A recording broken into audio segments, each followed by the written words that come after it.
Well, our blog this week, it's all about the word behaviour. In a 360, behavioural questions are being asked of the individual in the middle and then the group of colleagues that work around that individual. So what do we actually mean by this word behaviour? Have you ever been asked to come up with your own definition of the word? Have you ever really stopped to think about it? Well, here's the definition that we use at TLC. Behaviour is something that you do or don't do, and or it's something that you say or you don't say.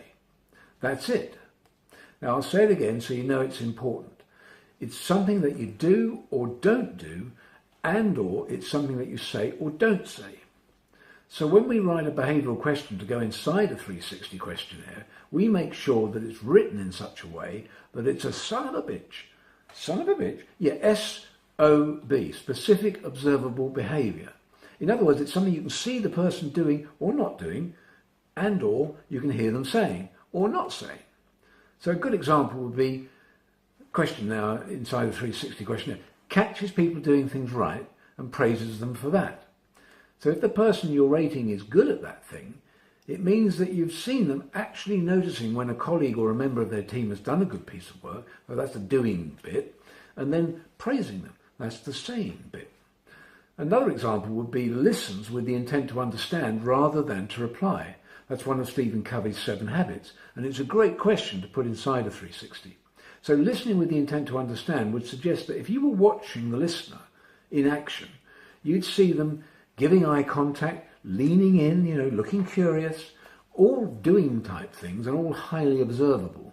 If, however, they were doing the opposite to that, they'd probably also be saying stuff. They'd be interrupting, they'd be talking over, etc. And just as important as getting the right SOB questions into a 360 questionnaire, so too is encouraging raters to write SOB-style comments to support the ratings they give in a 360. All too often, we see very brief, judgmental labels being used in the written feedback. Examples such as, he's a great person, or she's temperamental. A label like this is not going to help the participant to understand what they are specifically doing or not doing, and or saying or not saying, let alone help them to either repeat the behaviour if it's positive, or to develop out of the behaviour. So as long as their comment describes something the participant is doing or not doing, and or saying or not saying, whether that be positive or negative, it gives the participant something to work on.